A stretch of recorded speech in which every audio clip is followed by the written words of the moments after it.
What if I told you that the new standard for assessing students in public education was based on how high they can jump?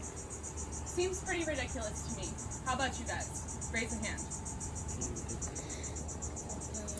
In some way, shape, or form, every person you interact with in your life is built different.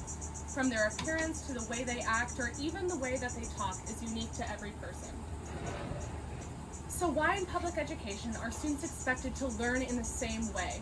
There is no doubt in my mind that every one of you has met someone who is neurodivergent, someone whose brain works differently.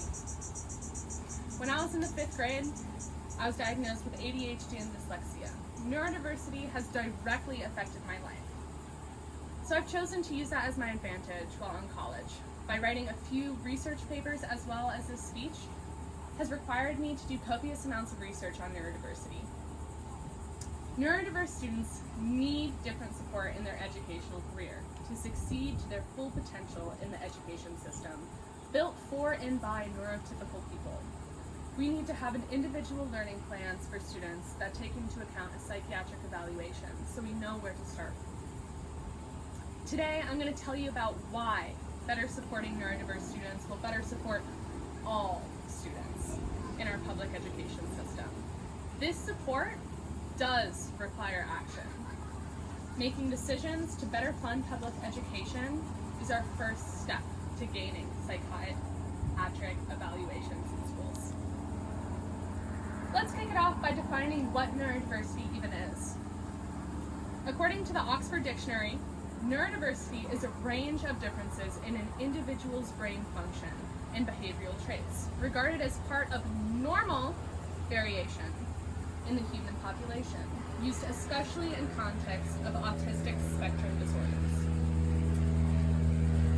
Learning differences like ADHD, dyslexia, dysgraphia, as well as autism are all considered to be neurodiverse disabilities. Normal. Let's focus on normal. Neurodiversity is normal. It is normal variation. Why have we been told for so long that just because of our neurodivergent tendencies, we aren't because we stand out? Neurodiversity encapsulates how people's brains make unique neural connections and pathways. Try thinking about brain function as different level on a different scale. Neurodiversity is not a disadvantage, just a different way of brain function. Today, I'll be talking a lot about ADHD and dyslexia because it's something that directly affects me and I have a lot of experience with, seeing as I've had it my whole life. According to the CDC, the average age of an ADHD diagnosis is 7 years old. A common misconception is that ADHD is a childhood disorder that you'll grow out of. And this is not the case. People learn how to manage and mask and cope,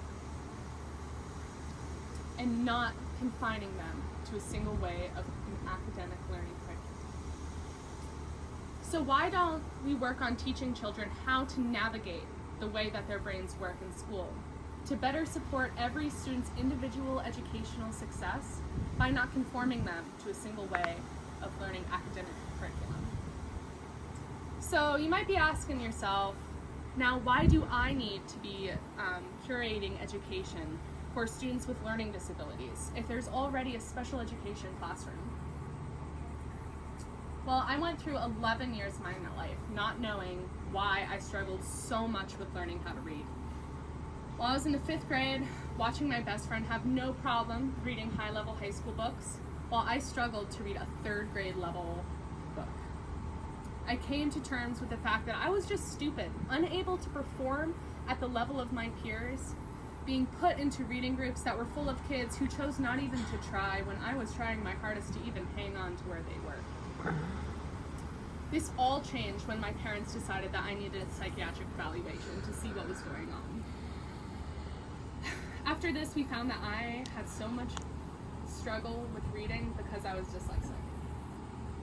I went to specialized tutoring for children with dyslexia for an entire summer. Treating it like school, I went to this tutoring 3 to 4 times a week.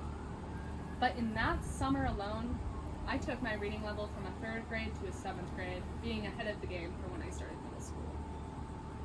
I believe that all children would benefit from the opportunity to have a psychiatric evaluation to help assess what teachers are working with and how to support all students in their own individual ways. Christy Hutton is an academic disability coordinator. This means she directly works with students to make academic accommodation plans to help support them in their academic success. She argues in her 2015 TEDx talk in Santa Cruz that if there were psychiatric evaluations for all students, we would be able to have a starting point in the way that a teacher approaches their students' learning and their specific learning plans.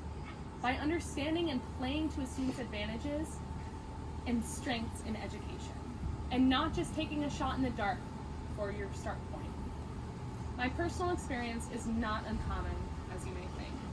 According to the CDC, 13% of men are diagnosed with ADHD in their whole lifetimes, where only 4.3% of women are ever diagnosed. Which leads this to neurodiversity not being recognized in women as much. Women mask their neurodivergent tendencies significantly more than men to conform into society, and a psychiatric evaluation could help them perform better in academic situations. 1 in 7 people are neurodivergent, according to a study conducted by Neurodiversity Hub. Moving forward, I hope that you all now can recognize how having an understanding of what neurodiversity is and how important it is to understand what schools and parents are working with to better support children in their academic careers. We must pay attention to funding for schools and actively taking steps to advocate for psychiatric evaluations for young children that are struggling. Because learning is different for all people, neurodiverse or neurotypical. One step that you can all do today is go to your disability coordinator at your school and talk about spending a little more time on understanding psychiatric evaluations and neurodiverse tendencies. In the future, this advocacy could mean paying attention to the way funding is used in public schools in the area in which you live, by writing an email to a superintendent or even going to a school board meeting expressing your concern and need for change. Better supporting neurodiverse people is better supporting all people, not by putting everyone in the same box and hoping for the best outcome. After listening to me ramble on about my personal experiences and how it helped shape my personal perspective on neurodiversity, I hope you all have a little bit of a better understanding of what goes on in my mind. Providing psychiatric evaluations to understand what we are working with when it comes to students is the first step in knowing how to provide an individualized learning plan. So what? Why does any of this matter to you guys? Well, I want you to all think about if you had a personalized learning plan throughout your educational career. How maybe a psychiatric evaluation might have changed your learning style, your learning goals, and how it could have been different. What if I told you that the new standard of assessing students in public education was seeing how high they could jump? Seems a little more ridiculous now, doesn't it? So why are we expecting everyone to be on the same ability level when it comes to neurotypical neurodiversity tendencies? Thank you all for taking the time to listen to me express why this change is needed in our education system based on my personal experiences. I hope you all have a better understanding why neurodiversity is important to pay attention to me and so many others. Thanks.